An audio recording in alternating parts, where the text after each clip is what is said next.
Hoi, ik ben Britt Evers, kom uit Aardenburg en word precies 2 maanden na de verkiezingen 18 jaar. Dat betekent dat ik nog geen stemrecht heb. Toch ben ik heel erg geïnteresseerd in zowel de landelijke als de lokale politiek. En met dit programma hoop ik je te informeren voor jouw stemkeuze. Dit is Britt en de gemeentepolitiek. Mijn naam is Britt Evers en namens RTV Scheldemond sta ik in Groene op de Markt en praat ik met GroenLinks-lijsttrekker René Beiersbergen. Maar we gaan toch eventjes binnen in de fontein zitten, want het stormt. Kunt u mij de belangrijkste standpunten uit uw partijprogramma vertellen? GroenLinks probeert zich vooral van andere partijen te onderscheiden op groene thema's.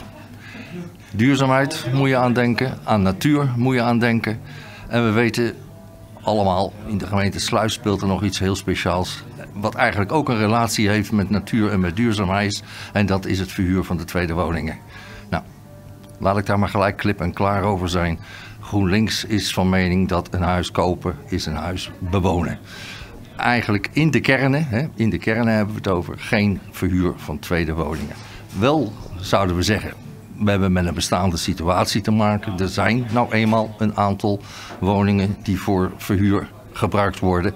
We willen die mensen niet gelijk voor het hoofd stoten. En daar moet natuurlijk wel gewoon een nette, controleerbare regeling voor getroffen worden. Maar het standpunt van GroenLinks is verhuur aan toeristen voor korte duur. Daarvoor hebben we eigenlijk de hele kust volgebouwd. Wat is uw standpunt over duurzaamheid binnen deze gemeente? Duurzaamheid, dat is natuurlijk een heel groots en wijds begrip. Duurzaamheid, dat betekent letterlijk dat we in harmonie leven met de toekomst. En dat we nu een methode bedenken zoals we die bij wijze van spreken tientallen jaren en honderden jaren kunnen volhouden. En we weten allemaal, het gebruik van fossiele energie gaat op het ogenblik razendsnel. Op het ogenblik speelt ook nog eens een keer dat die prijzen gigantisch omhoog schieten. Dus wat we moeten proberen te doen is zoveel mogelijk gebruik maken van hernieuwbare energie. Zon, wind, dat soort dingen spelen vooral in Nederland. En wat iedereen zelf kan doen, dat is, je hebt een woning en je kunt die woning zo goed mogelijk isoleren. Zo goed mogelijk bestendig maken tegen de kou en tegen warmteverlies. En GroenLinks is er dan ook een warm voorstander van om een soort energiecoach aan te stellen. Een soort vraagloket waar iedereen terecht kan. Hoe in mijn specifieke situatie kan ik nou het beste aan de eisen van de toekomst voldoen? Wat kan GroenLinks betekenen voor de jongeren binnen deze gemeente? GroenLinks heeft in haar verkiezingsprogramma staan, wij staan een inclusieve samenleving voor. Nou is dat woord inclusief is een beetje een modeterm aan het worden, want alles wordt inclusief. Maar inclusief betekent eigenlijk wel dat iedereen in deze samenleving meetelt. En daar hoort dus heel nadrukkelijk de jongeren ook bij.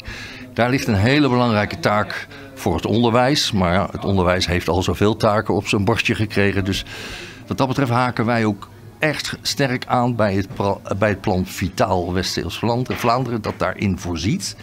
Om een gezondheidszorg en jongerenzorg en sport en gezondheidsfaciliteiten, om dat allemaal bij elkaar zoveel mogelijk onder één dak mogelijk te maken. En dat een jongere die even, laten we maar zeggen, de weg kwijtraakt, dat hij toch niet de weg kwijtraakt. En dat hij weer heel snel aanhaakt bij wat goed voor hem is en vooral wat goed voor zijn toekomst is. Want een gelukkige burger, dat is natuurlijk de beste burger. Dit is een hele mooie gemeente. We moeten deze gemeente ook zo mooi houden. We hebben het net heel even gehad over het toerisme. We hebben het nog niet gehad over de landbouw. Dit is eigenlijk van origine, we zouden het in alle discussies bijna vergeten, een landbouwgemeente. 85% van het grondoppervlak van de gemeente Sluis is landbouw. Landbouw wordt vaak nog bedreven tot aan de randen van de kernen. Dus wij zouden graag een wat soepelere overgang zien tussen een kern en een landbouwgebied.